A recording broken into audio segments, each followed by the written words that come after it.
Yo, yo, what is going on, my fellow wrestling fans? Welcome to a brand new week and welcome to a brand new edition of what we like to call the Clash of Champions, where we dive headfirst into all the controversy, storylines, and personalities and everything in between that center around this world we know and love as professional wrestling, for better or worse. I'm your host, the vegan you believe in, Conscious Kurt, aka the Professor, aka Kurt GPT, in the flesh as always. And my co-host needs no introduction, but the hell with it. He's about to give y'all one anyway. That's right, ladies and gentlemen. This is Jonathan Randall, his tag team partner, the Adventure himself, and today, ladies and gentlemen, is our special Back in Time Wrestling Rewind episode. As we hop into our wrestling DeLorean, as we head back to May of 2002, as we're reviewing Judgment Day, ladies and gentlemen. But before we get into that, we do have some, still some current wrestling news we want to speed up to date. Oh man, Kurt, Kurt, I know you had a rough night last night. Sorry about your Knicks, man. That was a tough one. What Yeah, that was a happened? that was a very tough loss. Yeah, I did not see that shit coming because they were up literally by 16, 17 points in the fourth quarter. They were up by 9 points with less than a minute to go, and they slipped up. Look, I'm gonna tell you this though. Look, I already know. I expect not only this series but also the Thunder and Timberwolves series to go 7 games. With Tyree Halliburton doing the infamous Reggie Miller choke gesture, just like he did back in '94.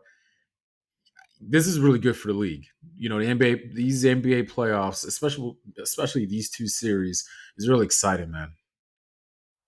Yeah, it's gonna be a long ass series. I knew it wasn't gonna be easy going into it, but motherfucker, I that know it game hurt. was ours. That game was ours, and then just in that last few minutes, we let it slip away. But yeah, that shit You and cannot happen again. you and Stephen A are hurting right now because this he was hurting on first take this morning. Of course he was. Of course he Yeah, was hurting. yeah. He was Probably all had he was like he was talking about his top five worst Nick playoff moments, and I think number one was that game 7 of '94 in the finals. Yeah, that's one of them. Also, the Game Seven in the '95 conference semis with the Knicks and Pacers, where Patrick Ewing missed a finger roll at the last Yeah, minute. Yeah, that yeah. sucked That too. that was crazy, man. That was the end of Pat Riley being the coach too. That's when he left to go to the Heat. Right after that, Yeah. Hmm. is what it is. But yeah, it's still going to be a long series. That Thunder and Timberwolves series, I'm not so sure about after like that first game went the way it did, and I think considering it'll go that 7. maybe we'll see, but we'll see what happens tonight. And especially considering that SGA's MVP, he's probably going to get his trophy tonight. Oh Yeah, yeah, I think the Thunder are probably going to the finals the way it's looking now. I'm okay with it. I mean, I kind of do want the Timberwolves to go because they've been a very just great team overall, and not only this year but last couple of years they have been. But as for SAG though, congratulations to him winning the this year's MVP, second Canadian basketball player to win MVP, first time since um, Steve Nash, Steve Nash. Yeah. which many people think he shouldn't have gotten the first one for whatever reason. They kind of feel like maybe Shaq should have gotten it that year, but is what it Well, is. I thought it was the one when because he won in '05 and '06, right? They're saying Yeah. the one he won in '06 should have belonged to Kobe. Yeah, I've heard that too. But like the main one I always hear arguments for is '05 because when Shaq like first got to the Heat that first season, he was on a tear. He was Mm, killing it. mm, And but people do say he should have gotten it in '07 instead of Dirk. really? Yeah, I've Mm. always heard that like he had a as good of a season, if not a better season than Dirk that year. But I mean, it is what it is. But I think we've talked about basketball long enough. Although coming out of this playoff series with the Knicks and Pacers, especially after Tyrese Halliburton was on Raw Monday, I'm starting to have a feeling that they're going to do a tag team match at SummerSlam involving Tyrese Halliburton and Jalen Brunson, kind of I'm like they all did with for it. Rodman, kind of how like they did with Rodman and Karl Malone all those years ago. I'm starting to feel Yeah, like they're going to do that with I'm these all two. for it. I'm all for it. That'll be And great. especially considering that SummerSlam's going to be out here, it Yeah, makes perfect sense.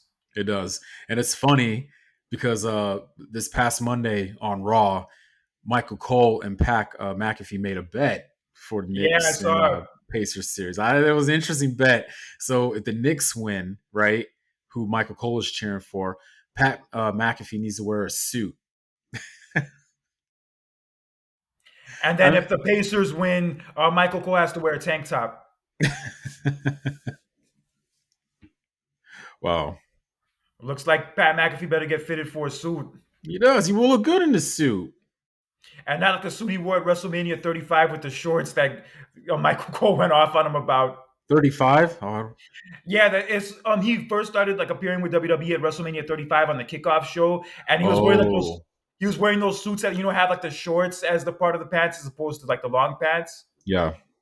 And Michael Cole like saw that and flipped out on him. Like Michael Cole like bitched him out, and it was almost to the point where like McAfee was gonna walk out, but then Vince saw it, and then Vince saw the shorts and he was cool with it. And then Michael Cole like apologized to him afterwards, and they squashed it, and they've been friends ever since. Oh, I remember So that funny story. that yeah, so funny their relationship started that way.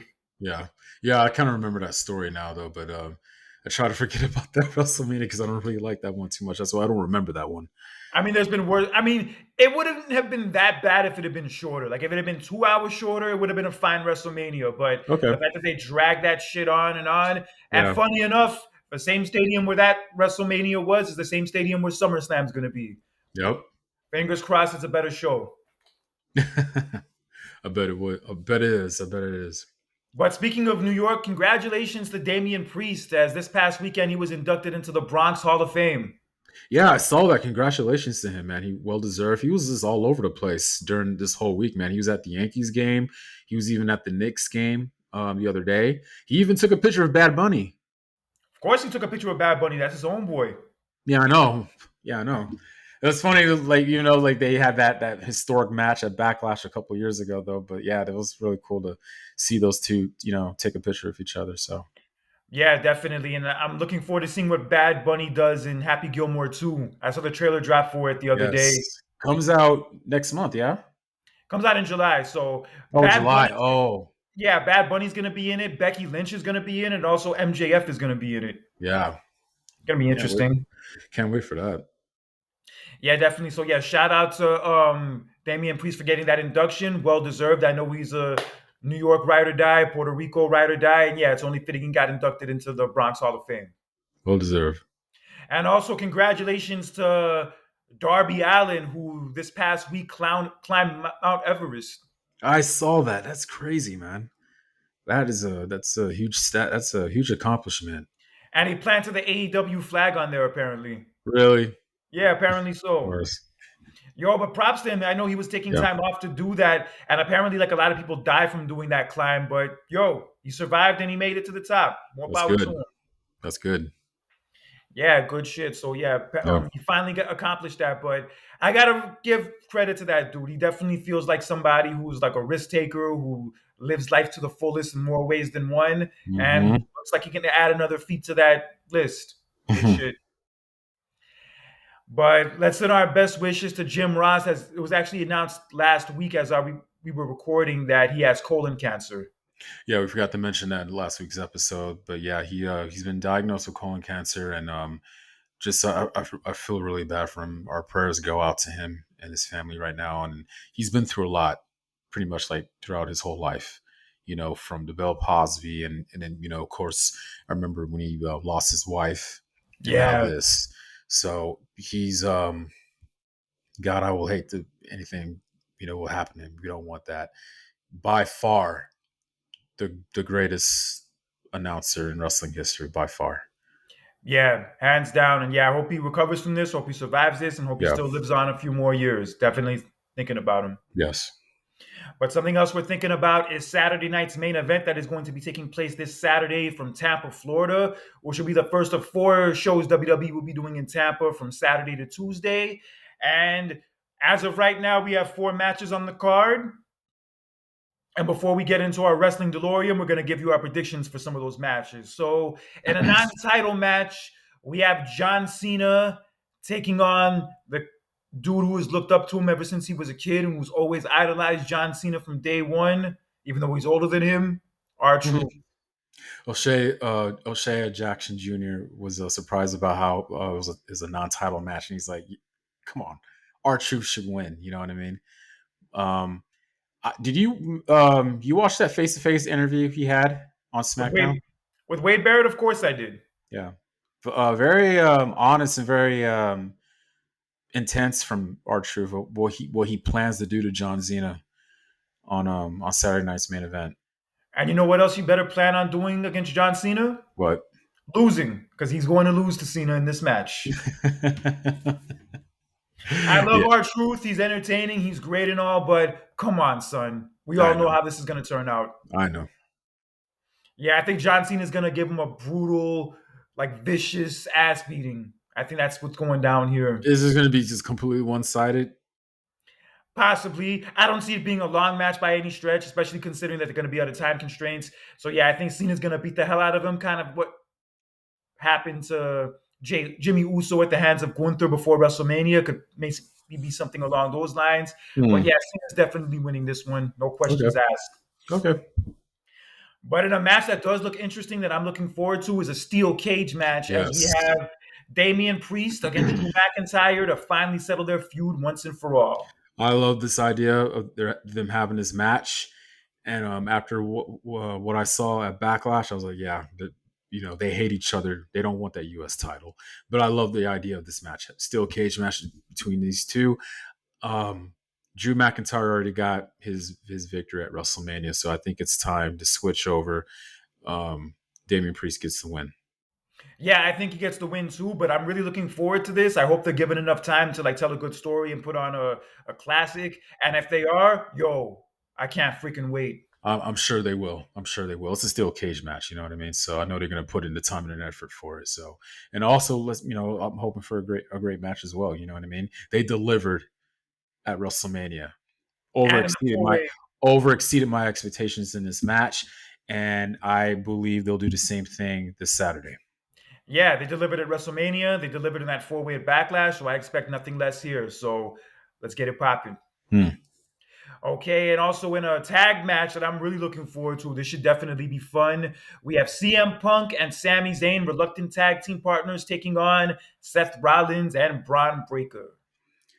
You know what? I never really had like much thought into what will be the ending for it. But I remember you like last week and a couple weeks ago you were talking about, is there possibly like another man, a third man on the side along with Seth Rollins and Braun Breaker, and I think that's Sami Zayn. I think Sami Zayn is going to turn on CM Punk in this match. I do think that Sami Zayn could possibly turn on Punk, but I don't think it's gonna happen here. Ooh. I think they might tease it a little bit for a while until it eventually happens, but I don't think it's going to happen here. But Hmm. I do think Rollins and Breaker pick up the win. And honestly, they need to pick up the win because ever since they formed this new stable, neither one of them have like officially like won a match. All their matches have been like a no contest or gotten thrown out or whatever. So yeah, they need to pick up a win here. And I They think, get more heat. yeah, Right. because everyone was very upset about like the ending to the Breaker and Jey Uso match on Raw Monday, considering that they built it for a week and it just like ended on a disqualification. Hmm. So yeah, this does not need to end the same way. There needs to be a clear cut winner, and I think it's going to be Rollins and Breaker. Okay.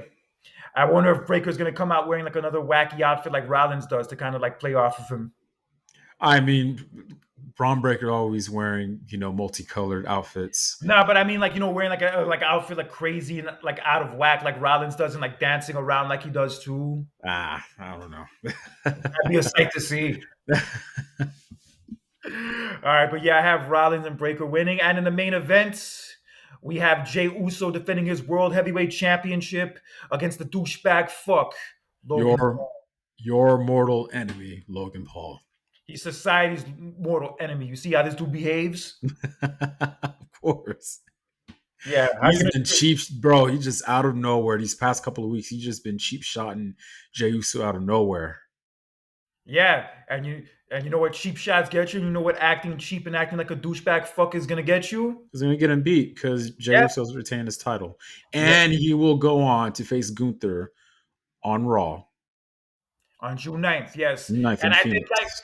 and I did like that segment between Gunther and Logan Paul on Oh Monday my god, I loved it. where Gunther was like basically saying, if you beat Jey Uso, I'm gonna take that as disrespect because I want to beat him.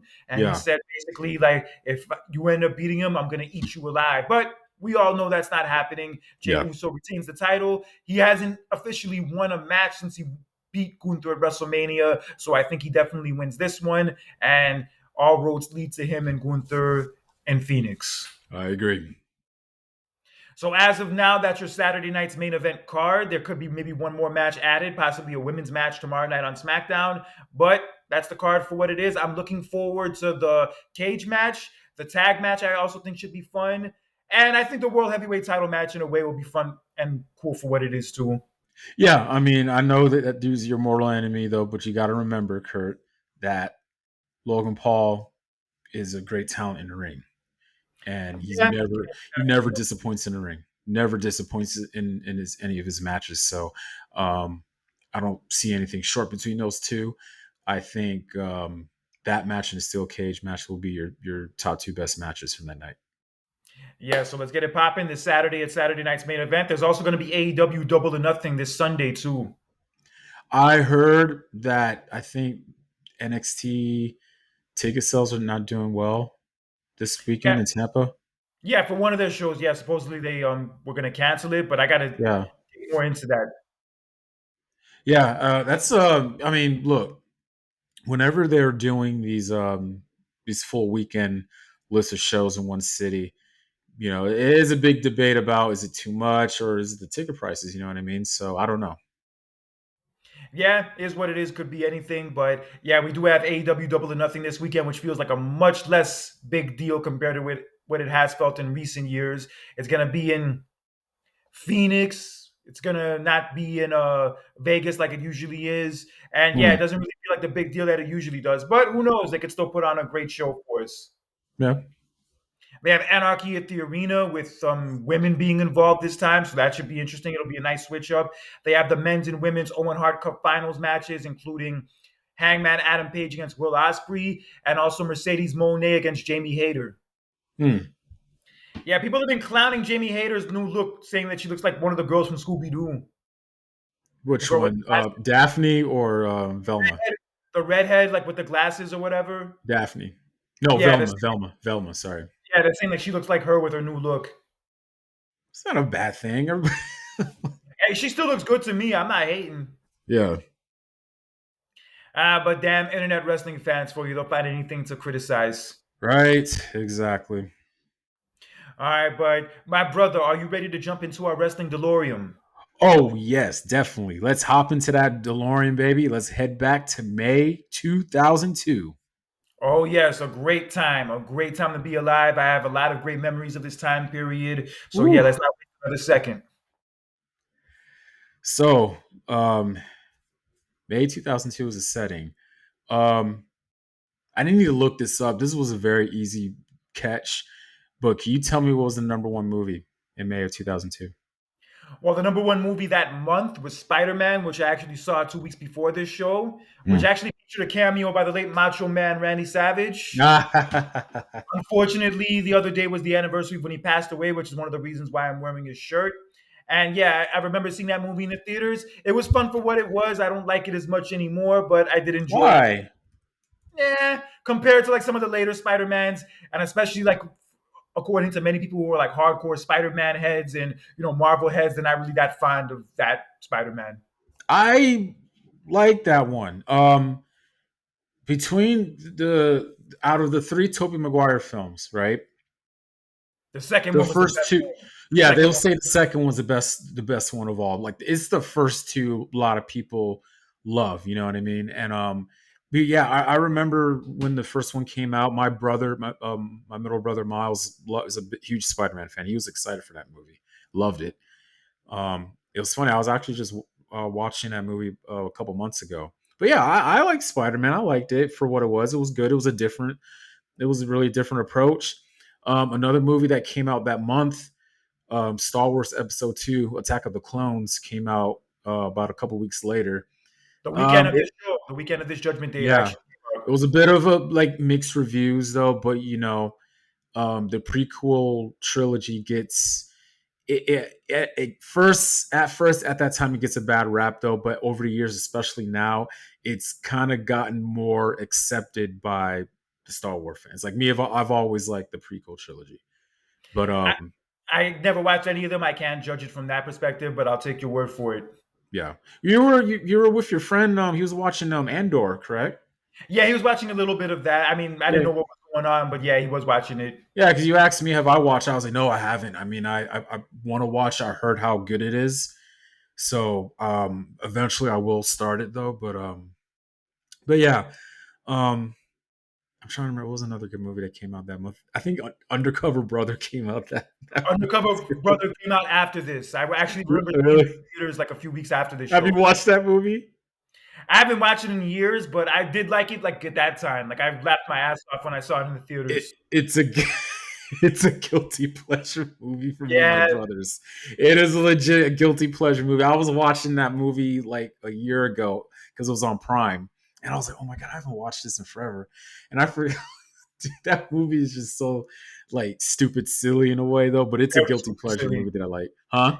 Yeah, very stupid silly, to say the least. Just the stuff they were doing, I was like, really? You know what movie actually came out like a few weeks before this show? The Yeah. Scorpion King. Oh, that came out in May. I thought that. Wait, didn't that came out in April? Yeah, but Or that's what I said a few weeks before this show. oh, okay. Yeah, I the hype for that movie. Like, don't get me wrong. Like, look, when The Rock was in The Mummy Returns, that was different. You know what I mean? Because he was only in there for a few minutes. That was a big deal. But this was The Rock's first full length movie. Movie. Yeah, it You was. know, and it was a big deal. You know what I mean? And I remember, I think I watched the day it opened, if I remember. So did I. Yeah, I used to Yeah, go to this hangout area, like where it was like the mall and like the movie theater and like a whole bunch of restaurants. It was like the hangout for everybody, like every weekend from school. Yeah, I would always be there every single weekend. I saw mad movies during that yeah. time. Wow. I feel like 2002 was like a really like a special time for my childhood. Just like when it came to the movies, though, I remember just there was like a lot of good movies that came out throughout that year. It's funny you mentioned Velma and Daphne because the Scooby Doo movie came out that year. Oh yeah, it did. I And didn't I see actually it. I have like my childhood kind of like has a guilty pleasure for that movie too, though, because I kind of like that movie. I ain't gonna lie, you know what I mean? Because I was only 10 years old at the time. I get it. One Yeah, horrible movie I actually saw during this period was this movie called The New Guy. you know what? You know what? Is that the dude where in high school where he's like he pretend he's somebody else at a different high school, right? Yeah, Eddie I'm like, Griffin. Eddie Griffin like mentors him. Like he meets Eddie Griffin in prison, and like Eddie Griffin like mentors him to like about how to be cool and how to get girls. Yeah, that movie. Kurt, okay, I'll be honest with you. So I actually watched that movie for the very first time with my girlfriend Samantha Oh God, a year ago because what'd you I guys? heard of it and I was like, I never like, right? Because I walked in the room and I was like, "What are you watching?" I was like, "Huh." I was like, "Can you like start back all over again? I want to sit down and watch this with you." And I kind of ain't gonna lie, I was laughing. There was a good handful of scenes where I was kind of laughing. I ain't gonna lie. I remember putting it on for my friend L. Yeah, my friend L, and also my other friend, his twin brother Ben. Like I went to their house to put it on once. After the Yeah, first like 20 minutes, they made me turn it off. really? They didn't Yeah, like it. they hated it. They were like, "Yo, turn this shit off right now." How old were you in 2002, Kurt? I was 16. I just 16. turned 16 right before this Judgment Day. Yeah, I just turned 16. So you were I was in a early high freshman. school. Yeah, I was. This was the end of my freshman year of high school. Yes, it was. Ah, I see. I see. Yeah, so like I was like right in that like age bracket. But yeah, looking back at it now, yeah, it's not a movie I would go back and watch. I'm looking at the list of these movies, man. There's this. Oh my god, there's just too many good movies that came out this year, man. John Q came out in 2002. Yeah, John Q was probably my favorite movie from that year. John Yeah. Q, 8 Mile, and Catch Me If You Can. Men in Black 2 came out. That's Oh, get the crazy. fuck out of my face with that one. Well, I'm just saying it came out. I That's know, all. but that movie was trash. There's this. You ever seen this movie called Like Mike? Oh yeah, the Bow Wow one. Of course, I've seen it. Yeah, yeah, Yeah, it was yeah. cool. It was cool for what it was. I think. Blade 2 came out in 2002. How I Yes, forget Play about 2 came that? out like right around the time of WrestleMania. Yeah, it came out like in March. Wow. There are a couple. That's crazy. There is a couple of movies that came out that year. I kind of did not care too much for. I think. Let's see. James Bond died another day. I look back Oh, at the that Halle Berry movie. one. Yeah, I kind of didn't like care too much for it. Let's see. You ever seen Antoine Fisher? Of course, good movie. Yeah, Good good movie. movie. Yeah, it's another good Denzel. movie, Denzel. Yeah, Denzel directed it. Oh, he did? Yeah, Denzel directed it. Oh, I didn't know that. Let's see. You ever seen Signs?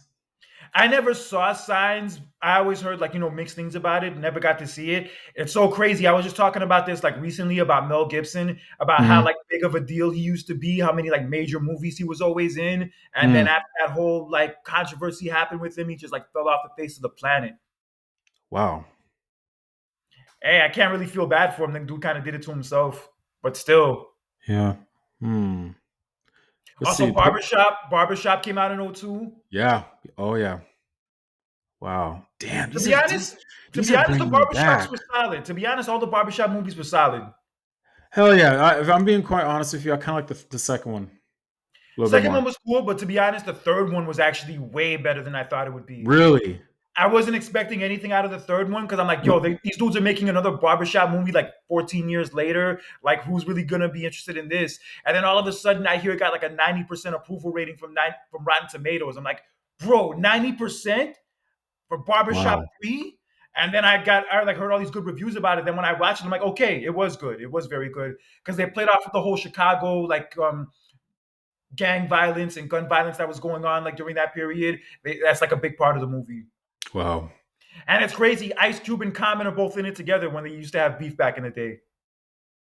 I did not know Ice Cube and Common beef with each other. That's Yeah, crazy. the '90s. Yeah, and that song Common had I used to love her. That song I Yeah. used to love her, where he talks about like a girl that moved away to LA and changed up on him, and then he Yeah. mentioned how the song is hip hop in the end. A lot Yeah. of West Coast rappers, Ice Cube in particular, took offense to that, talking about the whole LA aspect of it. So then Ice Cube dissed him back, and then Common dissed him back. Yeah, they beefed like around like '95, '96. Wow. I did not know that. Yeah, but then after Biggie died, after Biggie and Pac died, they decided to squash it. Yeah. I mean, right after, I mean, I think, when Pac and Biggie died, I think that's when pretty much the whole hip hop community was like, okay, we need to stop beefing with each other. You know what I mean? So, And so 50 Cent and Ja Rule came along. And speaking of Ja Rule, during this time frame in May of 2002, Ja Rule, Ashanti, and Murder Inc. were on top of the music world. what was the number one song? Foolish from Ashanti. Song was a massive hit. Ashanti was like the first female artist, from what I understand, that had 3 songs in the top 10 at the same time. Eminem's album, the Eminem show came out that month. I heard. Yeah, the Eminem show did come out that month. This is probably the peak of Eminem's popularity was 2002. Oh hell yeah! Without a doubt. With the Oh Eminem yeah, show, with 8 yeah. Mile, yeah, he was on fire in 2002. Ooh, damn, 2000. Oh my, I want to go back, man. But Ja Rule and Murder Inc. were on fire during this time. Like Ja Rule had Yeah, all those different singles with all the different women. Like he had the songs with J Lo, he had the songs with Ashanti, and Ashanti herself was killing it with "Foolish." Also with that "What's Love" song with Fat Joe, and she also "Always on Time" was a huge hit. So yeah, she had like all those songs in the top 10 all at once. that's crazy, man. Damn, I want to go back that year, man. Like, so you were you were living in Florida at the time, correct? Yes, I was living in Davie, Florida. I was in my first year of high school, the end of my freshman year, and it was a fun time, man. I always look back at my freshman year of high school with a lot of good memories because that was kind of like the year I really started to come out of my shell and like really started to make like the close friends that I still have now, and like really start Mm, to have fun, go out more, mm. like be more of a normal kid because like before then admittedly I wasn't much of a normal kid, so like this year was like really more of my coming out party, and that's like a main reason why I look back at it so fondly. Got you. I was about to say. So May of 2002, I was 10 years old. I was living in San Diego. San Diego. Hell yeah. I think at that time I was playing baseball at the time though, but pretty much that's like literally like the core of my childhood. Like I was Okay. literally just my childhood was just amazing. Not trying to brag, but like just having so much fun, man. Just, being outside with my friends, or, playing video games and just watching, still watching, some cartoons here other than wrestling. But um yeah, that was the neighborhood that I lived. during that time was amazing. Like everybody in our neighborhood knew each other, from the kids, my That's what's up. friends, my parents. Everybody knew each other in that neighborhood. It was an amazing time. And when I look back, especially with the movies, it's just like, man, I felt like I watched like a lot of movies on that list. I felt like I watched compared to now. I feel like movies now is just like, you know, Yeah, I'm telling you, man, that hangout we would go to every weekend where the movie theater was and the mall was and all that. Yeah, I was seeing yeah, movies all the time. I mainly went out there just to hang out with friends, but since the movie theater was there, I'm like, fuck it, let me go to the movies too. yeah. Yeah, it was a simpler time. That's the thing. Like, eventually we graduated to cooler places to hang out with and cooler places to go. But during that time frame, it was called the Oasis. That place was the hangout spot on the weekends. I bet. And I was in the fourth grade, and just living in San Diego. They call San Diego America's finest city for a reason. It is absolutely beautiful. The weather is just absolutely amazing. Just living in a great city like that, in a great neighborhood, great friends. Um, words cannot describe how amazing, during that time was. You know what I mean? Especially, and also growing up as a wrestling fan as well, because I was 10 and I was just obsessed, obsessed. You're every Monday night, Thursday night, you know, Raw, SmackDown, and then I'm just captivated by it, and just like, I think, if it's anything, any advice that I want to give to everybody, don't take your childhood for granted. Nah, don't do that. Don't take your childhood for granted, because I really enjoyed mine. I wish I could go back. It went by faster than I expected, but don't take it for granted, man. Enjoy your childhood, every moment of it. You know what I mean? So Yeah, enjoy yeah, your childhood. Also enjoy your teen years too, because yeah, those years they'll fly by just like that. yeah, And like through the good, the bad, you always want to look back on those times and like look back on it with happy memories and good memories as opposed to bad ones. I mean, it's yeah. not always perfect. There's always going to be downsides to every time period in your life, but especially your childhood and like your teen years in my case, you always want to look back on those years and say like, "Yo, I had fun." Exactly. And that I had so much fun, man. Like I had oh man, it's like it was so much fun, dude. Not just 2002 though, but like even all my few years living in San Diego was so much fun. I was pretty much like the core of my childhood, you know what I mean? And Yeah, it's funny to say, but like honestly, my ninth grade year of high school, like this time period, is one of my favorite times of high school. Period. A yeah. lot of people, I mean, senior year was great. Don't get me wrong. The year I wrote my story about that was fun Mhm. and all, but there was just something about ninth grade that was different. Mm. You Be- know what? I think the way how you felt about ninth grade, that's how I felt like when I was about to jump into middle school about a year later, because I was in the fourth grade. okay, Later, 2002, I'll be in the fifth grade. But then, '03, when I start sixth grade, that's when I started to see that change. And I was like, I really adjusted to middle school, and I started to grow as a person and everything. And it was just like, I was like, man, like, this is great. You know what I mean? And, yeah.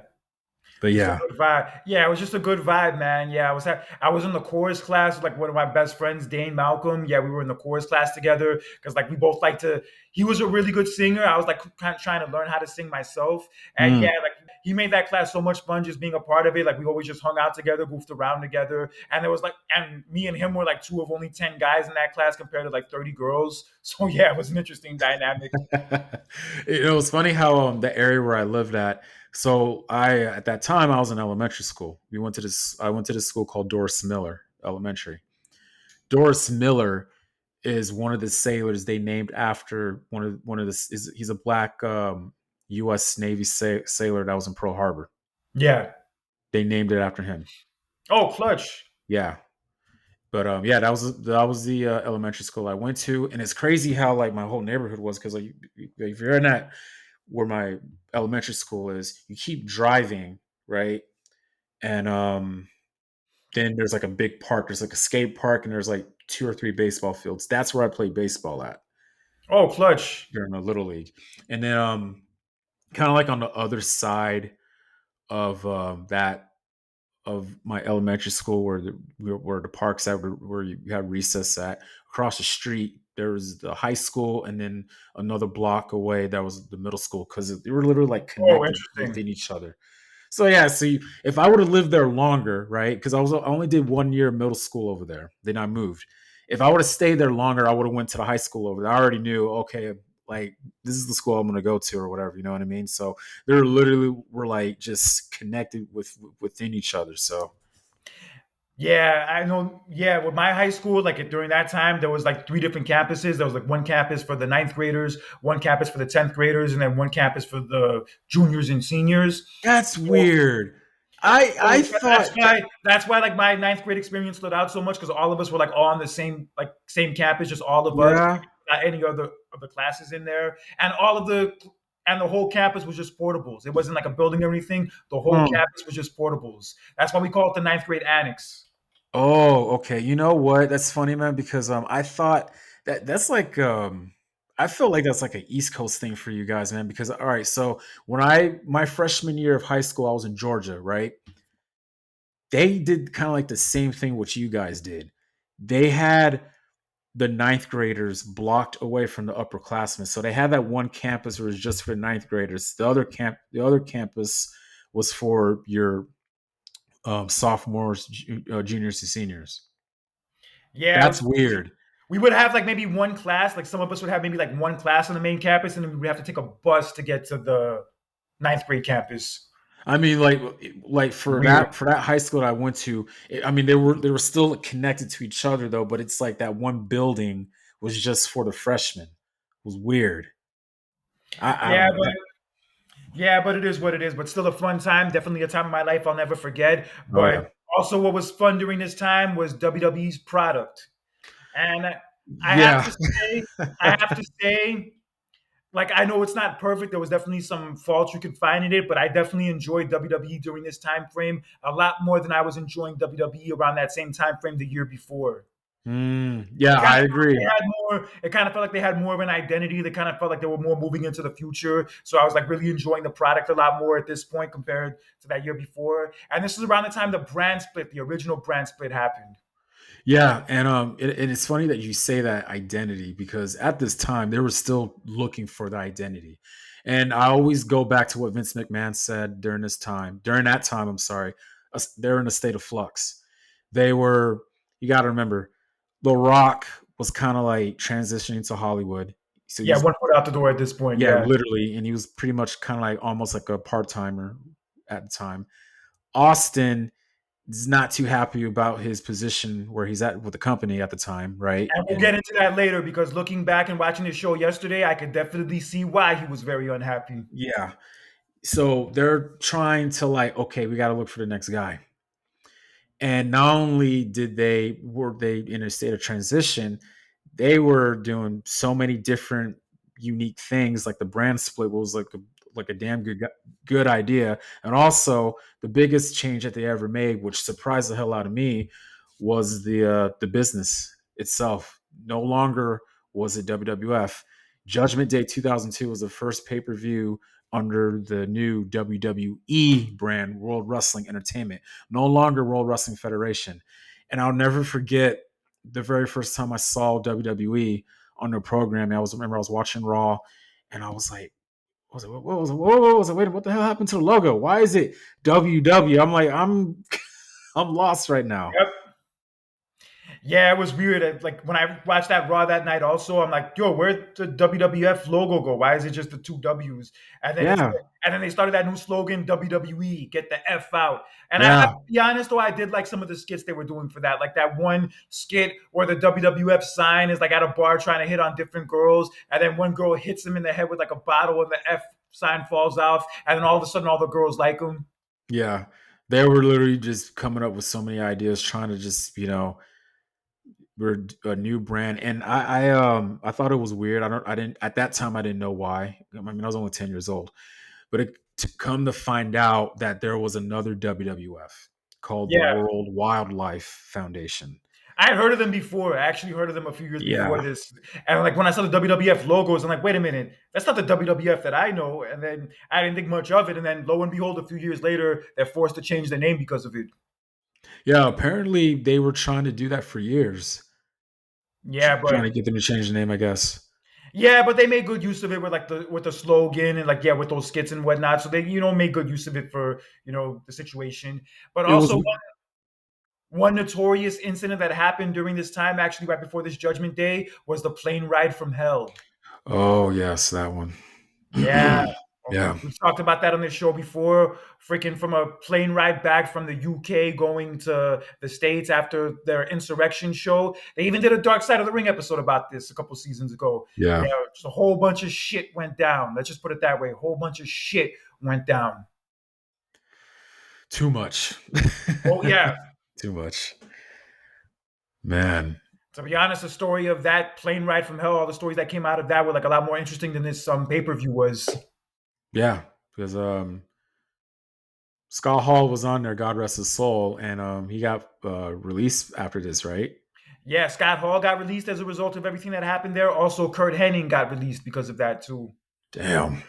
Yeah, Kurt Hennig got into this big, like, I don't know if they were playing or whatnot, but him and Brock Lesnar started wrestling each other on the plane. Oh But it got yeah. kind of, I guess they were playing, but it got kind of intense, and like people started to get scared because they were about to hit like the emergency door at one point. Oof. Oh my god. Yeah, that would not have been a good look. Hell no, it wouldn't. And then Ric Flair was like inappropriately hitting on the stewardess, like he cornered her and like like kept like flashing her, and like yeah, it was a whole ugly thing.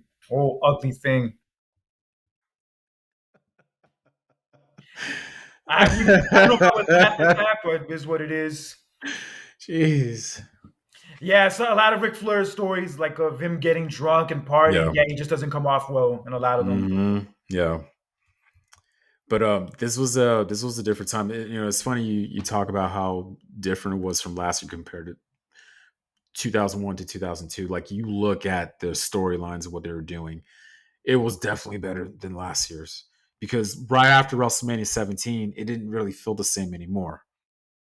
And then you jump into the following year, you're like, okay, this is better for most of it, yeah, and the brand split was just a genius idea. It was WCW is no longer your competition.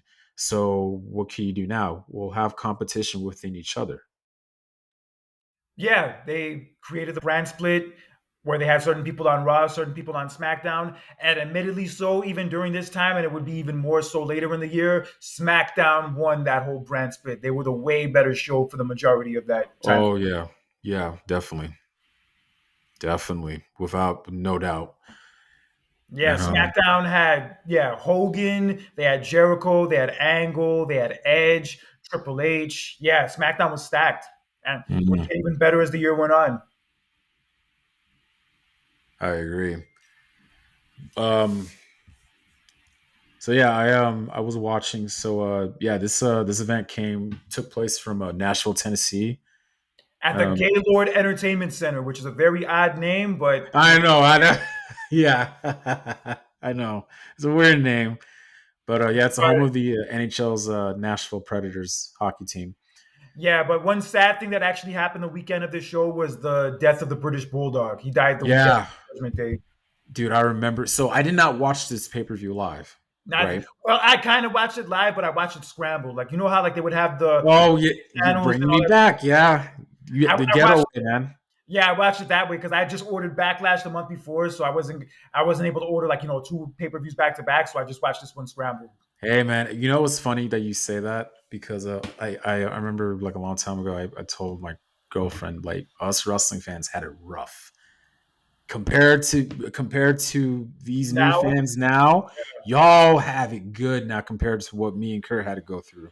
Like from ordering pay-per-views, and those pay-per-views weren't cheap, okay? they were. We're talking like damn near like almost $40 or $50 a month, and that's Well, include admittedly, before I started ordering the pay per views, I did have like a black box where I could watch like all the movie channels and pay per views for free. But then really. eventually, we lost it. Eventually, it didn't work anymore. So then I had to start Oh, ordering. oh, okay. I mean, Yeah. and look, you got to remember my dad was in the military at the time, you know what I mean, so he was making that military money, you know what I mean, but yeah, we had digital cable, but at the same time it's like, that's a lot, to order for a pay-per-view, you know what I mean. um So you're paying that, and then when it comes to if you missed the pay per view, you had to wait till tomorrow to find out what was going to happen. What Or you can happened? go on, or you can go on WWE.com. You could still do that at the time, but yeah, True. you would have to usually wait till the next night on Raw to find out. Yeah. And then don't get me started with the documentaries. Oh my god, if there was a documentary about a superstar, you had to buy it on DVDs. Those DVDs weren't cheap either, man. Or you had to order it on pay per view too. Like sometimes they would charge Or about. yeah, they had them all. Yeah, sometimes they did. Yeah, that's very true. But man, those DVDs weren't cheap, man. We're talking about damn near $20. Yeah, I remember when WrestleMania 2000 was on video. Like when it came out on video, they charged $40 for it. 40? Yeah, for WrestleMania 2000. Yeah, like in 2000, they were charging a lot of money for their VHSs. Damn, crazy. Yeah, but it is what it is. But yeah, unfortunately, the British You had a Bulldog did rough. die this weekend, the weekend of this show. Yeah. And funny enough, he was the same age as me when he died. You know what's funny? What I used to do. So if I mean, look, I was a kid at the time. You know, I did have a bedtime. You know what I mean? Um, I would record Raw every week Oh, that's what's up. on my VHS. My dad taught me how to, record, and I was like, cool. And every Monday I would record like every episode. And then I remember the night after Judgment Day, I came home from school and I watched what happened, and I was like, what? British Bulldog passed away. I was like, oh my god. I was like, oh no. Yeah. So. Yeah, it bummed me out. Like I didn't find out till the next night on Raw either. Like Mm. when I saw it and I saw like, the graphic on the screen, I'm like, damn, British Bulldog died. Fuck. So when I was watching Judgment Day yesterday, right, there was somebody had a sign Yeah, I said saw it. "Rest in peace, Davy." So apparently that person knew that the day of, because obviously he's older and he's probably online or whatever. It's funny how we talk about how technology is now, but we forget, like, hey, this stuff was still existing back then. Maybe not as advanced as it is now, but you still had your emails, AOL. There was no social media. That's the only difference. Yeah, in some ways I wish it would go away, but what are we gonna do? True. But it's another thing I forgot about to mention about how great during that time was. I know this doesn't relate to you though, but the video games was just amazing during that time. Oh shit, that's what's Oh up. my god! Like I think SmackDown, Just Bring It came out that year. If I'm not, just too many damn good video games came I out that think year. I think Oh Shut Your man, Mouth. I think shut. Shut Your Mouth came out later that year too. It was shut. You're right. It was Shut Your Mouth. You're right. Yeah. Yeah, but anyway, let's get into this Judgment Day show. Yeah. It's at May 19th, 2002 from Nashville, Tennessee. One thing I liked about this show, in addition to the setup of it, like with the entrance and like the tombstones and all that, was the theme Mhm. song. The I theme love song, the theme song. this theme song really fit the vibe of like the whole Judgment Day concept perfectly. I'm gonna tell you what though. It felt like a funeral. Like watching this show, like in the whole setup and like the graphics, it really felt like a funeral. Yeah. I'm gonna tell you what though, like pretty much throughout the whole year and just pretty much like throughout the whole Ruthless Aggression era, I loved the theme songs for the pay-per-views. Yeah, It's because of wrestling. That's how I got into rock and roll. yeah. I have a lot of those songs on my like workout playlist. Yeah. Yeah, Like half of my workout playlist is wrestling related songs. yeah, I tell everybody, like, I so how do you get in rock and roll? I was like, because of wrestling. Because I tell them they use rock and roll to promote their events. And me liking wrestling and then the rock and roll literally just like it blended in with each other perfectly. And I loved it. Yeah, it was great. Yeah, it really made you like look forward to the show even more. Yeah, Exactly. these songs they use for the PLEs now, it just doesn't hit the same. No, it doesn't. And I get it. Rock and roll is not mainstream as it was back then, and I miss that. It's heartbreaking to say that because I love rock and roll just as much as I love hip hop, and I wish that there could I wish it was like a little bit more mainstream how it was back then. But yeah, you're right. Um, but yeah, I love the theme song. The yeah, you're saying the entrance. Oh, and like, dude, they did a good job with their entrance for every pay per view during this time. You know what I mean? Yeah, but this is one of the better ones from that time frame that sticks out to me was yeah, this Judgment Really, Day. that one? I would say out Um, of all the Judgment Days, it's had the best entrance. okay. Yeah. Wasn't the Huh. best Judgment Day show, I won't say that, but as far as like, the way the entrance looked, yeah, the entrance was dope. I kind of like 2005's entrance. I ain't gonna lie. Oh yeah, 2005 was dope too. 2005 also was a better show too. Funny enough, today's the 20-year anniversary of the 2005 Judgment Day. Ooh, yeah, yeah. Yeah, but in any event, yeah. So considering all the graphics and like the whole tombstone aspect they had like surrounding the show, I feel like that Hogan and Undertaker match should have been a buried alive match. Right. I don't know if you noticed this during one of the backstage interviews that they were doing. It, it's kind of it's a weird way when you analyze it, but like there's one part where Booker T was getting interviewed. Yeah, I know There what you're was a going to talk about. noose in the back. Oh, I didn't catch that. No, I didn't catch that. I they Somebody talked about that years ago. They posted a picture of that, and they weren't making like a big deal of it. They're just kind of just like that's kind of a bit odd. You Oh, have I didn't catch that. yeah, because if you remember, if you look at the graphics, it wasn't just a tombstone; it was also like a hanging. Oops. Yeah, There's a like noose thing too. the opening package for the show, they had like that one person being hung and like you could see like the bottom of their feet. Yes. So Um, yeah, there was Booker T was getting interviewed, and right behind him, they had like the whole setup where you do your interviews at right. There was Yeah. like three nooses in behind. I was like, oh my god! I was like, it's a bit weird. Yeah, and that whole it's like around the time when like him and Goldust first started working together, and they did like this whole Oh man, magic! That whole pairing was just it was funny. I loved it. Loved yeah. And it. during this show, Booker T meets some random girl, goes to a hotel with her, and then they turn the lights off, and all of a sudden to set up for like Goldust to get closer to him, and then like Goldust like wearing like lingerie over his fucking tights. It was the funniest thing ever, man. I loved it. Like the funniest thing they ever did with each other. I remember Booker T was at 7-Eleven. Oh God, I know what you're talking about. Oh, you know what here interesting fact. So you remember What? when they did the promotion for 7-Eleven, right? Yeah. I still have those cups, Kurt. Oh, that's what's up. Yeah. They had three because they had the Hardy Boys, The Rock, and RVD. So, but anyway, I could yeah. put some alcohol in some of those cups. Huh? I could put a lot of alcohol in some of those cups. I bet.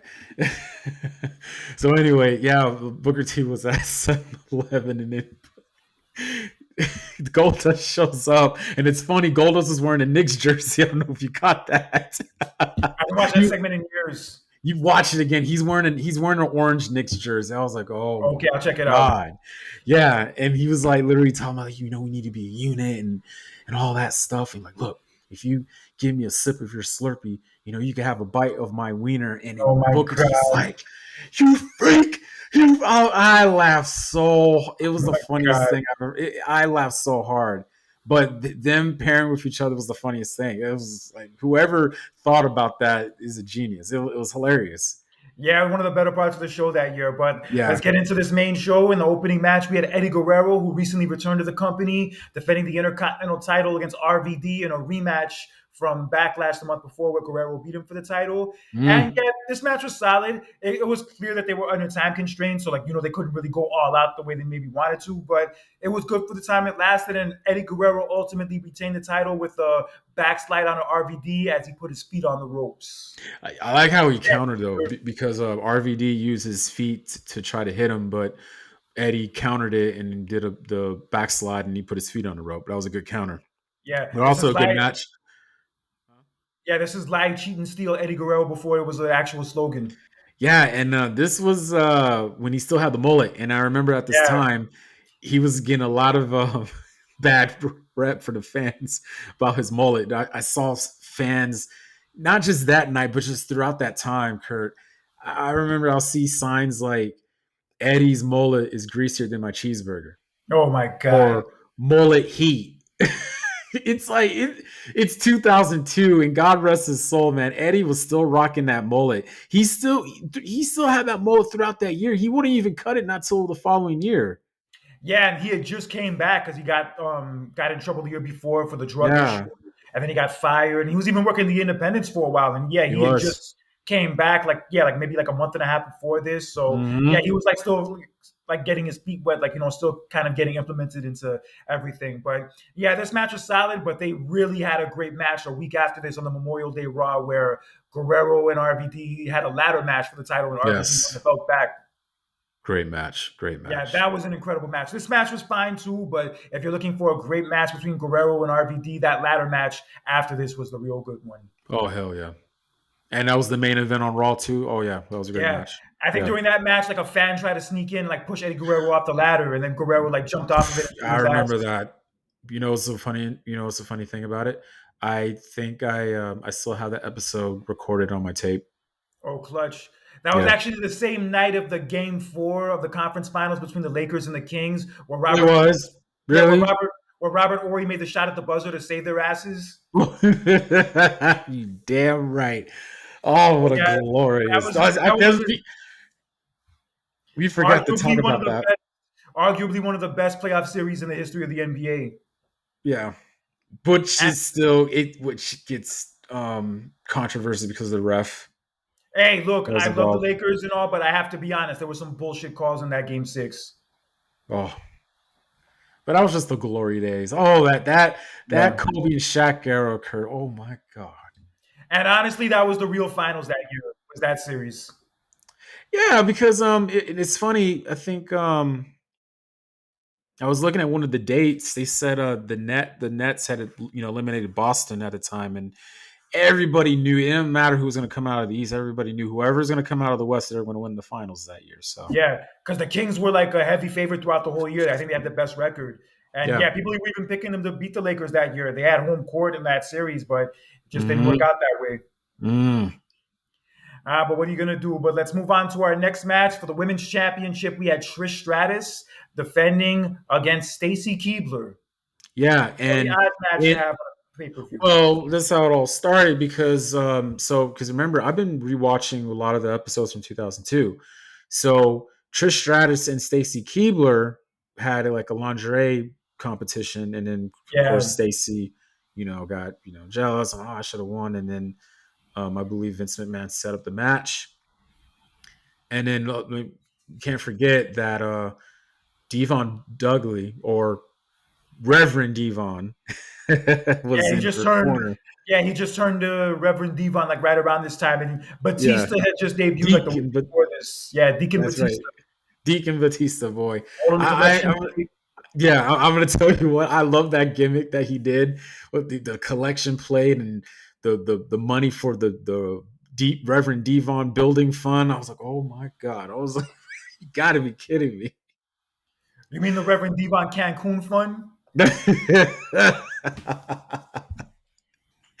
I'm telling you, he had the most catchiest theme song.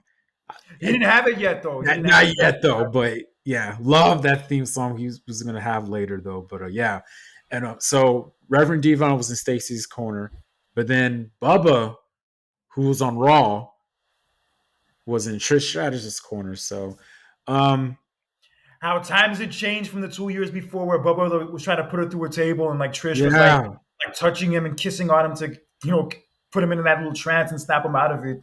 yeah, and it's funny how we kind of forget that Stacy Keibler used to be with the Dudley Boys that later part of '01 going into '02.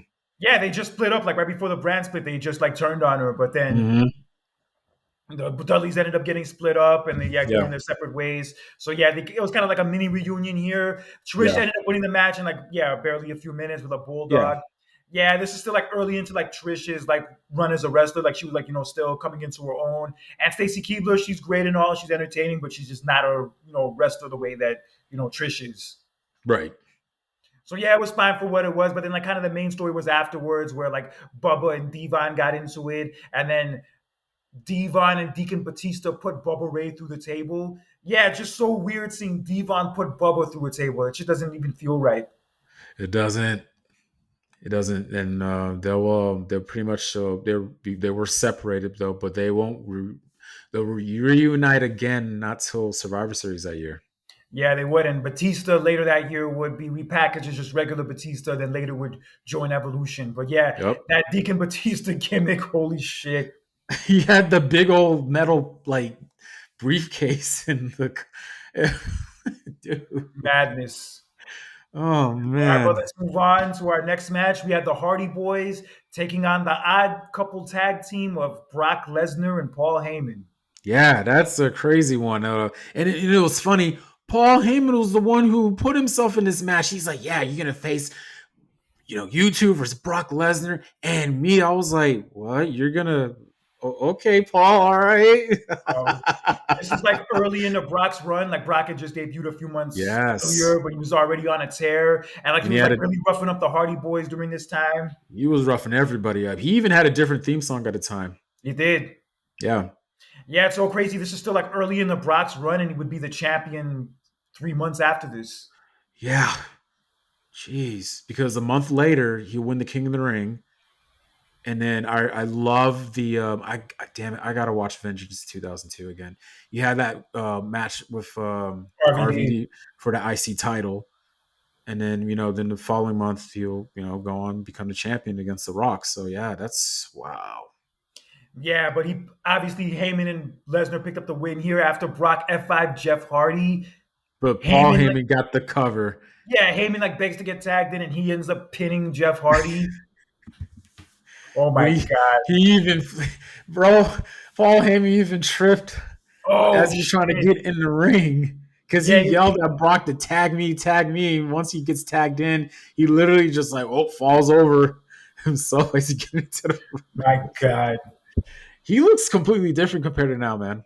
Everybody A looks little bit, completely different compared to now. huh?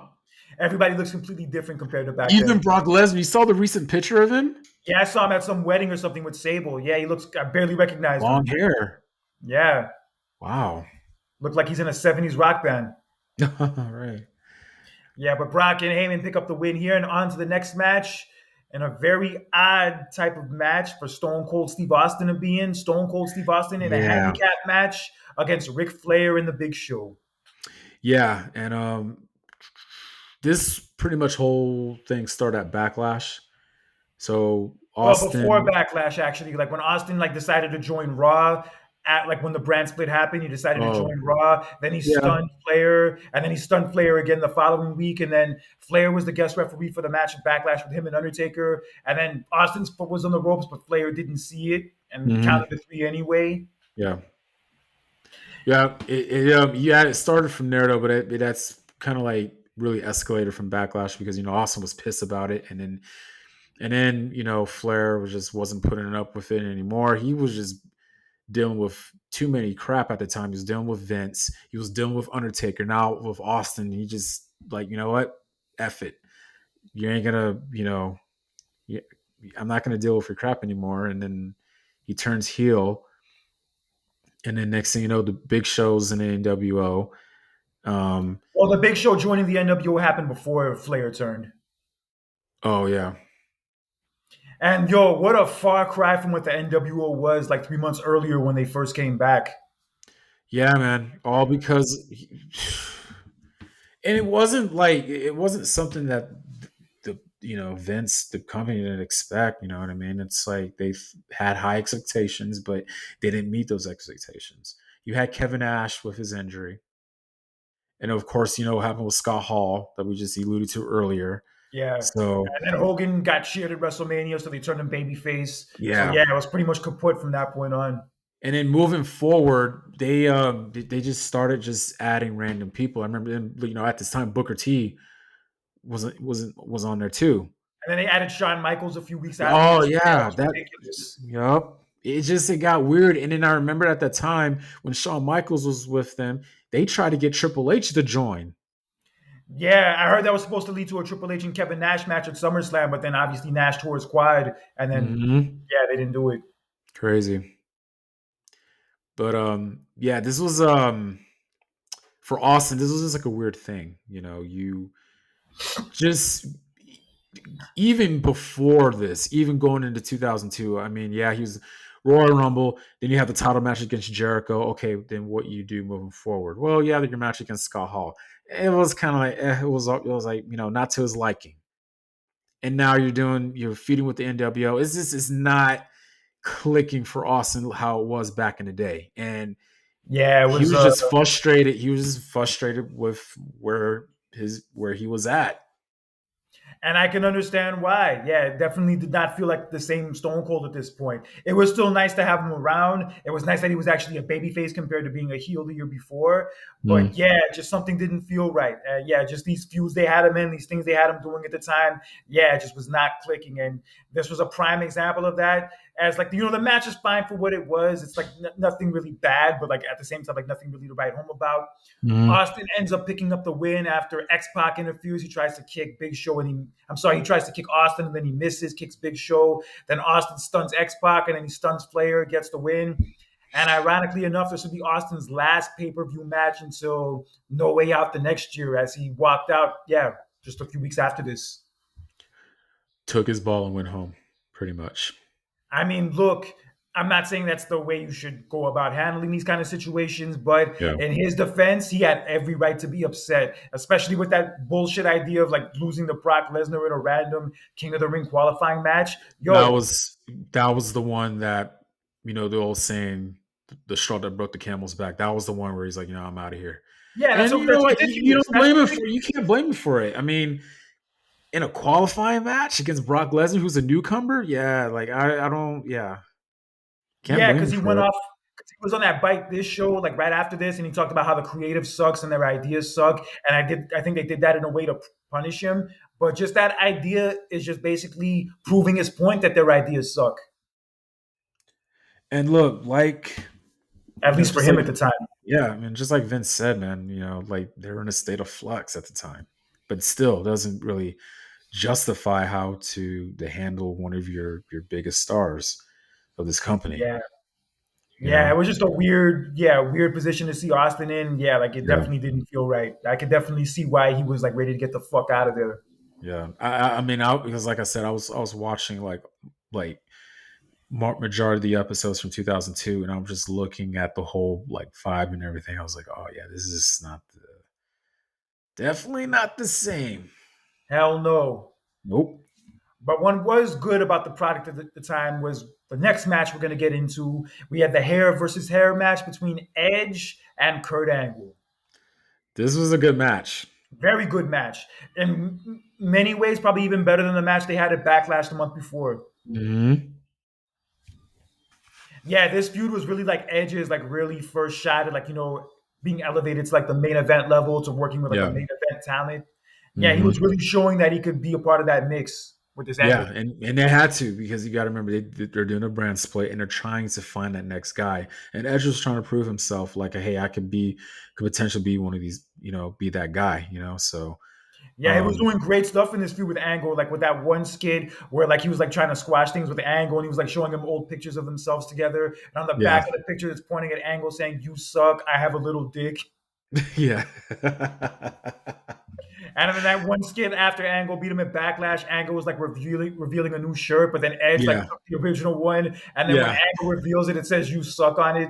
yeah. I remember that. Yeah, yeah. I ain't gonna All right, lie though. I ain't gonna lie. I like Edge's current theme song. He had it, you know, from Alter Bridge, but yeah, that song from Rob Zombie, love that song. yeah, that one was dope too. That song was just like, yeah, I love that one. Very And catchy. And Loved it. also, what was dope was this damn match. There was so many damn near falls. Like Oh my gosh. Edge speared like Angle at one point and had the match won, but the referee was down. Then Yeah. Angle had the match won and the referee was still down. And then like Edge like eventually kicked out of the ankle lock and then he rolled up Angle and pinned him out of nowhere. Yo, Yeah. great finish, great Great finish. finish. It was funny. Even before that happened, Kurt Angle even did a spear to Edge. Yeah, he did. Yeah, these Yeah. two worked great together. I really liked their feud during this time period. Yeah, really do. And then Angle, the sore loser that he is, like tries to run away when Edge tries to get him like into the barber chair. Like Angle like runs away, and this becomes a whole thing as the night goes on. Yeah, I love they did that. I love that, how he was trying to run away and they're trying to, like, yeah, that they did that perfectly to kill time. I love that. That was perfect. All right, but yeah, we'll get into what happened from that in a few minutes. But then let's move on to the next match. We had Triple H and Chris Jericho in a Hell in a Cell match. And funny enough, this will be the Hell in a Cell's first appearance on WWE since the six-way one from Armageddon a year and a half before this. Yeah, and it's funny they didn't have no Hell in a Cell matches in 2001, yeah. 2001. Yeah, it's crazy. But at the same time, when I look back at this buildup and this feud between these two, I don't mind the fact that they're booking the match with each other. It is a bit odd how they did a Hell in a Cell between these two. It was just weird. Yeah, because their feud wasn't like, that intense and that personal where it Yeah, warranted that kind of stipulation. But yeah, just me, I was happy that they were at least bringing it back because they hadn't had a Hell in a Cell match in so long. So, like, that yeah, aspect of it was appealing to me.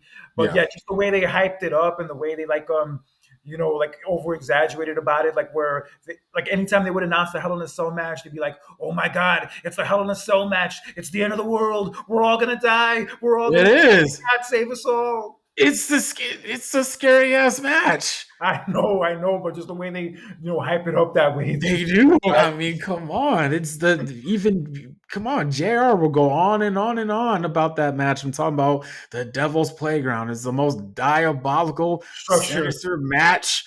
And seriously, it's when you look at that cell, if it's one thing that I could describe it by just looking at it, it's eerie.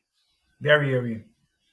You know what I mean? And you just look back at the last um or mainly like the last two one-on-one matches, Mick Foley, Triple H, and Michaels and Undertaker, and you just it's crazy, man. But but yeah, I mean, don't get me wrong. 10-year old me at the time was excited too. I was like, oh my god, Hell in a Cell, this is great. You know what I Yeah, mean? me And too. Yeah, me too. hell I yeah. was after this match, and hey, it was a way better match than the match they had at WrestleMania. Oh And well, even with the fact that the feud wasn't like really that violent enough where it needed a Hell in a Cell match, they still delivered. They still put on a great match. Honestly, well, this is an underrated Hell in a Cell when I look back at it. it is. It was a great Hell in a Cell match. But when it comes to the match at WrestleMania, I'm not gonna lie, I kind of did like that match. It kind of like It was I fine, didn't. but this It match was was better. fine. Yeah, but yeah, this one really delivered. Poor Tim oh White, damn, Tim White, man, got oh hurt. man, he took a nasty bump, like when Jericho bumped into him and he bumped into the cell and Yeah, fell off the apron. Yeah, he that was bad. flew that the distance from the ring until the cage, man. That was a Yeah, that was wow rough. hard. Yeah, he basically had to retire from refereeing because of this. Yeah, and it was funny. He gets hurt. Jericho tries to pin Triple H. Of course, Tim Dwight, referees out, and then he goes out there and he hurts him again. Yeah, he threw him shoulder first into the cell. Yeah, I was like, damn, Chris. I was like, what the Now you're not going to be fuck? able to win the match at all. Right. They did get another referee, but damn. Yeah, and then this leads to them getting outside of the cell, Yeah. where all the craziness happens, and then Triple H DDTs Jericho through the announce table. Then they get to the top of the cell, and then Triple H tries to pedigree Jericho, and then he back body drops him off of him. Yeah, they were like really making you think like somebody was gonna fall off the cell the by the fact that they were going on top of it. But that Yeah. did not happen in this case. Although I did hear from Jericho that originally he wanted to be thrown off the cell and fall on top of Christian, Lance Storm, and Test, but Vince Hmm. McMahon fixed it. Okay. I need to I think I need to read that part again because I do have one of his books. Yeah, he talked about this before. Like I think on like a sit down interview he did once, like overseas. He mentioned that Oh, yeah, he was going to get thrown off the cell on top of them, but then okay. they didn't do it. And then Triple Hmm. H ultimately won the match with a pedigree on top of the cell, which was a cool visual. I'm not going to lie, it was a It was. cool visual. And then Triple H ends up winning the match. Yeah, like I said, very good Hell in a Cell match, regardless of whether or not you think it should have been a Hell in a Cell match. The match still delivered. It was still great. And yeah, definitely an underrated Hell in a Cell. But I Hmm. should put this match slightly below their last man standing from Fully Loaded 2 years before. Oh, of course. Of course. Yeah, but still a Yeah. good match nonetheless. And then on to the next match for the tag team titles. We had Billy and Chuck defending against Rikishi and a mystery partner. Yeah, and we won't find out until we're trying to, who's going to be who's his tag team partner, and it's Rico. Billy and Chuck, some consultant, stylist, or whatever the hell he was. Yeah, I didn't. It was did not care for this Yeah, match. I was just like, yeah. the highlight of this match, honestly, was Billy and Chuck's entrance. Like just the way they played off each other, that damn theme music. You look so good to me. Yo, that shit was hilarious how they played off of each other. You loved that song back then, didn't you? Yeah, Did why not? Yeah, it was a genius gimmick. I'm telling you, Billy Gunn really shined when it came to tag teams. oh, of course, that's his bread and butter, man. Come on now. Yeah, Yeah, but it's funny because like I go back to WrestleMania 18, right, and I go back to that Fatal Four Way, that four corner elimination match, right, between the Hardys, Dudleys, APA, and Billy and Chuck, right. yeah. It's funny how they you have Saliva perform the Dudleys, right? You had the hard rock and roll theme song. I love that. Then APA, then the Hardys come out, have these badass themes, and then they went from to this cheesy R&B It's not even R&B. song now. That's like, what did you describe it? It's not R&B. What is it to Like you? soft rock. I guess soft rock is the best way I could put it. Like Pete It's Sarah type shit. wow. That's just Yeah, but Billy. Yeah, but there was a miscommunication where Rico was gonna do his spinning kick and then he missed. He was gonna hit Rikishi, but then he missed and he hit Billy Gunn. And then Rikishi kicked Rico down and then he pinned Billy Gunn. And Rikishi and Rico were the tag team champions. oh my gosh. Very weird. Yeah, very weird that they did this. I know this Yeah. tag title reign didn't last long, but yeah, just very odd that they put this all together. And yeah, honestly, I will say probably the weakest part of the show. You know what? If I was there that night, I would have like, okay, this is a good time for me to like take like a bathroom break or something like that. But One thing I did like was that little skit they had at the World, they were calling it at this point, with yeah, Tori Wilson and Maven, where they're drinking that big ass drink. Jeez, I saw that. I was like, God, God, I was like, I want me one of those. jeez. Yo, you get one of those on a date and you don't end up sleeping together. I don't know what to tell you. Right. Yeah, this is Jeez. like right after she left Tajiri, like when Tajiri was like forcing her to wear like I the. remember that. Oh, that I ain't gonna lie. It was kind of funny when Tajiri did that little, but it was weird at the same time, though. But like, And then when she finally stripped and took it all off, and then she was yeah, like telling Maven, the look on Tajiri's face was priceless when it happened. and then she's like telling Maven like, "Yo, I just felt so free when I took that outfit off, and you'll never know how I feel." I'm sorry, she said, "You'll never know when I'll feel that free again." I'm like, I give it 3 hours, then you'll feel that free again. All right, but anyway, yeah. But throughout the night, Edge was like chasing Kurt Angle throughout the arena, and like Kurt Angle was like trying to like find like his creative ways to escape him. Like he pretended to be like in a chair with like a head thing on, like Yeah. Edge like ran past him, and then they eventually make it back to the arena. And then Angle like gets the better of Edge. He's attacking Edge, and then he's trying to shave Edge's head, but then Edge like recovers, gets back up. He puts Angle in a sleeper, and then puts him in the chair, and shaves it all off. All off, man. And he even gets the shaving cream and gets the blade, and he even wakes him up, and he's like, hey, you know what? Instead of saying, the crowd saying you suck, they're gonna say you're bald, and they hit his theme song, and then they started chanting you're bald, and I was like, oh my god. But you know what's so funny about that whole situation? What's up? So they when they booked the match, right?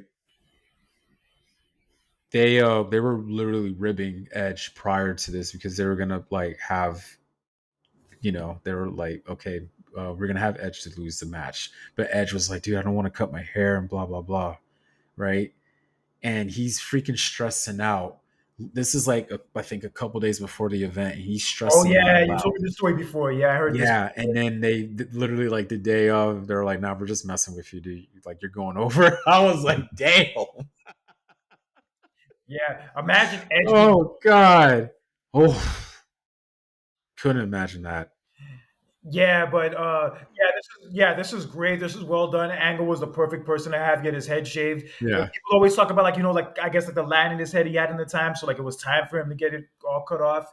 you I could heard have got some just for men. I don't know. It's just I remember hearing the story originally. They wanted Booker T in this spot. They wanted to do this with Edge and Booker T, I guess, like, from the WrestleMania feud they were having. wow, because the shampoo that was But Booker T didn't want to do it. Booker T, like, was, like, just starting to grow his hair out, so he didn't want to cut yeah, it. So that's why they did yeah. it with Angle instead.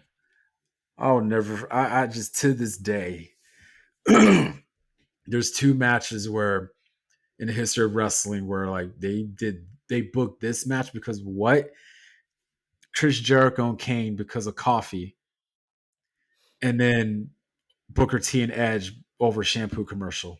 For a WrestleMania match. What the fuck? Exactly, of all places. Edge's hometown. Right, where he was at WrestleMania 6 as a kid. Yeah, but it is what it is. But yeah, still entertaining. The match was great. The post match stuff was great, especially with Angle getting his head shaved. And Yeah. yeah, Angle went on to wear that headgear for like the next month. That was the funniest thing ever. Bro, he's like, dude, I was like, dude, Kurt, just accept it. Jeez, even his match against Hogan at Yeah, the King of the Ring he wore, I'm like, Kurt, for God's sakes, man, just take it off. Jeez, just accept it. Well, damn. madness. But yeah, still great God. stuff. But still great stuff. Yeah, this whole thing and also the Triple H and Jericho match were the highlights of the whole show. And Yeah. now we're on to the main events. Yeah, the non-highlight of the show. For the undisputed WWE Championship, we had Hulk Hogan on his Nostalgia 2002 run, defending the title that he just won the month before against the number one contender, The Undertaker.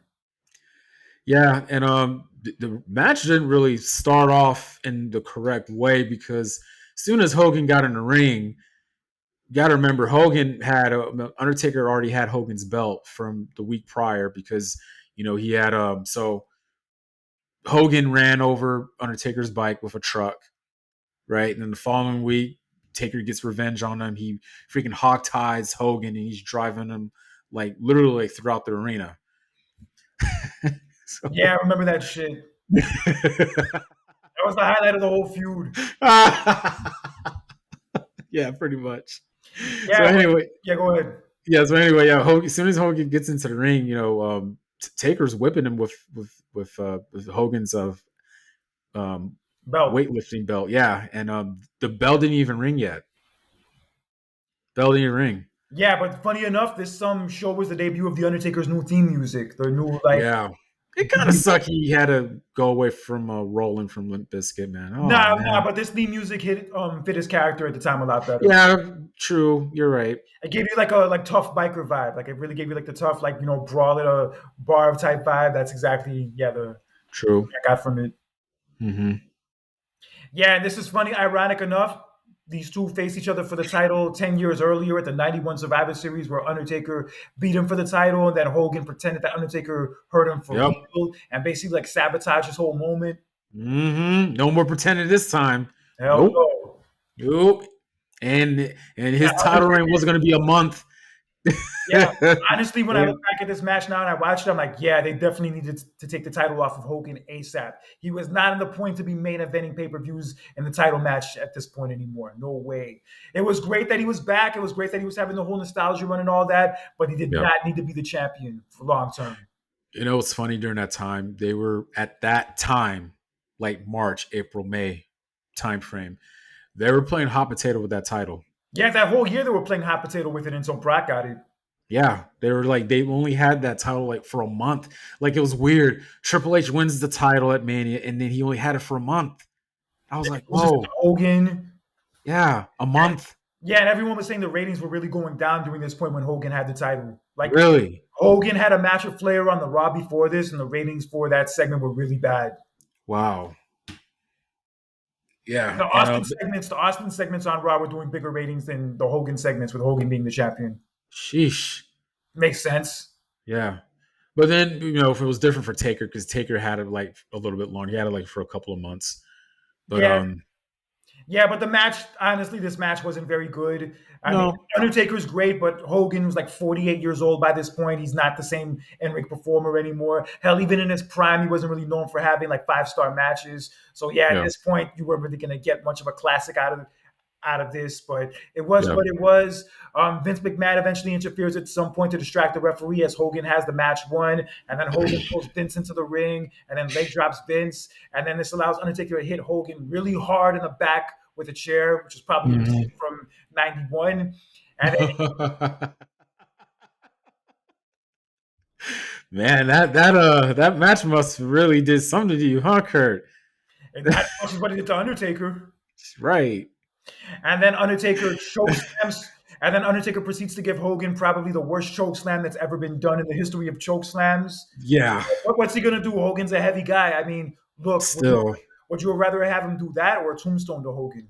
should have did a tombstone out of revenge. Nah, but like, which one would have been worse? I mean, Imagine him trying to lift up Hogan for a tombstone at that stage. yeah, because you got to remember Hogan's like heavier at this time. You know what I mean, Yeah. compared to back then. But yeah, the choke slam made more sense though. But it was a weak choke slam. I remember years later, about a couple years later, when I was in middle school, and my friend Amadio, me and him always to this day joke about, man, that was the worst, Undertaker's worst choke slam ever, and blah blah. Yeah, that was barely lifted him up. He kind of like that was it.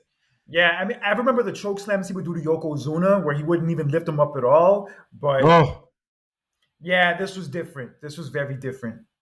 yeah. I But don't even I don't even remember him doing a choke slam. He would finish Yokozuna by just doing that flying clothesline at times. well, he would grab Yokozuna by the throat and then like just drop him down. Like he wouldn't lift him up. He would just like drop him down. Oh, All right, but anyway, yeah. So Undertaker gives Hogan probably the worst choke slam we've ever seen, gets the win, and wins the title for the fourth time. and he wasn't done with that because insult to injury, Taker gets the chair and he literally like drives the chair into Hogan's throat. Kind of like what he did to Matt Hardy. Yeah, that same shit. Yeah. And then Undertaker God. celebrates with the title to end the show. And then Hogan, the following Thursday on SmackDown, would tease a retirement. He would act like he was going to retire. And then Vince came out and told him he wasn't going to be able to retire because he had him signed. And that was kind of like the first like rumblings to the Hogan and Vince feud that we wouldn't really get until the next year, Right. Going right. going into WrestleMania 19. But Mhm. yeah, so Undertaker regained the title here. He had some good matches during that title reign. Obviously, the ladder match with Jeff Hardy, and then the Oh yeah. three-way from Vengeance, where he ended up losing the title. Yeah. That Vengeance triple threat match was amazing. Very amazing, and that was a clear Yeah. example that those dudes belong to the main event picture and not Hogan at this point. Yeah. Yeah, but look, I enjoyed the Hogan nostalgia run back then. It was a lot of fun. It was great to see him in the yellow and red again and all that. It was a fun vibe, but yeah, realistically, so he did not need to be the champion, and he definitely did not need to be the champion for longer than a month. Well, the only reason why they were doing that, Kurt, because of the fact of the momentum that he had from Yeah, WrestleMania 18. That was the only reason why he did, yeah, I because get it. it Yeah, was unexpected. They weren't expecting that. Nobody did. You know what I mean? So they were like, "Oh my god, we have something. Let's just do something short and simple. Put the belt on him. That's it." So yeah. So was what it yeah, was. In and out. He Undertaker wins the belt, gets his revenge from 10 years earlier, and yeah, I just said to myself, I just said to myself when he like slammed the chair into his throat. I just said to myself, Undertaker's probably saying, and that's for sabotaging my first title win, you piece of shit.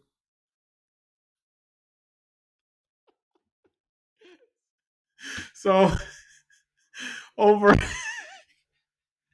overall, out of 10, what would you rate this Judgment Day 2002?